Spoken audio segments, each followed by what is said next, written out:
Baik, terima kasih kesempatan yang telah diberikan kepada saya untuk mempresentasikan filsafat dan filsafat umum. Sebelum itu yang saya hormati Profesor Nurhizra Gistituati dan Ibu Tia Ayu Ningrum. Langsung saja.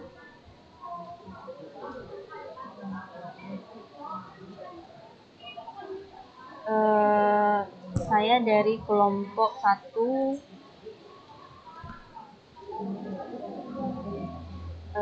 Langsung saja di materinya. Yang pertama, pengertian filsafat. Pengertian filsafat yaitu berarti mencintai, mencari, dan pencarian. Sedangkan Chopin cinta kebijaksanaan atau kebenaran, sehingga filsuf itu dapat diartikan orang yang sedang mencari kebijaksanaan atau kebenaran. Jadi filsafat adalah pemikiran dan kajian menyeluruh terhadap suatu pemikiran, kepercayaan, dan sikap yang sudah dasar untuk menciptakan kebenaran, perkembangan, dan kebijaksanaan yang lebih baik. Yang kedua, pengertian filsafat umum. Ada beberapa pengertian filsafat ilmu menurut para ahli. Yang pertama, Robert Ackerman, yaitu pengertian filsafat menurut Robert Ackerman merupakan tinjauan kritis mengenai pendapat secara ilmiah dengan cara melakukan perbandingan terhadap kriteria tertentu. Yang kedua, Michael Fiberi, yaitu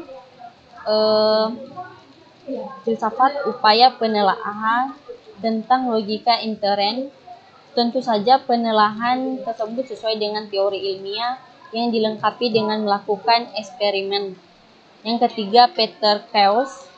Menurut Peter Keos, yaitu filsafat ilmu adalah ilmu yang mencoba untuk mempelajari seluruh pengalaman manusia yang akan menghasilkan teori tentang manusia dan dalam semesta. Yang selanjutnya, Plato. Plato mendefinisikan lebih sederhana dan singkat tentang filsafat, di mana ilmu filsafat adalah upaya untuk mencapai pengetahuan dan mengetahui tentang kebenaran yang sebenarnya. Yang selanjutnya, Ibnu Sina, atau pendapat dari salah satu tokoh yang namanya juga besar di kalangan Muslim. Ibnu Sina yang mengatakan bahwa filsafat adalah ilmu pengetahuan tentang alam maujud dan bertujuan menyelidiki hakikat yang sebenarnya.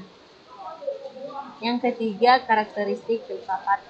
Yang pertama, konsepsional, yaitu pemikiran tentang hal-hal dalam hubungan umum.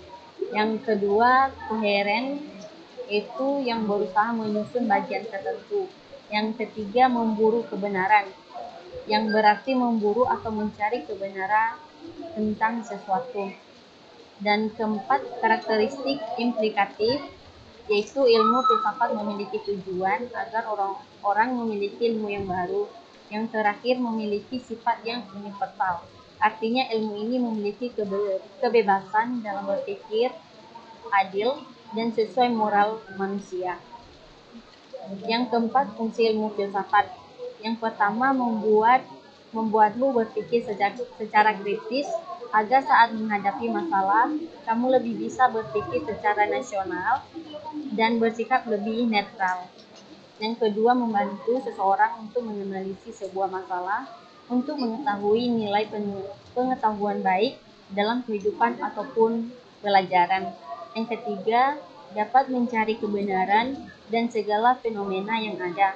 Yang keempat, mampu mendalami pertanyaan asasi manusia tentang makna realitas dan lingkup tanggung jawab. Yang terakhir, membantu untuk menambah pengalaman baru dan membantu penghasilan ide-ide yang baru.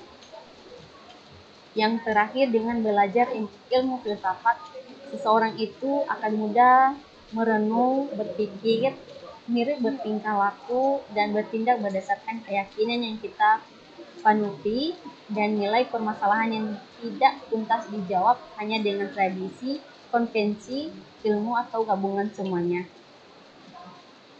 Terima kasih.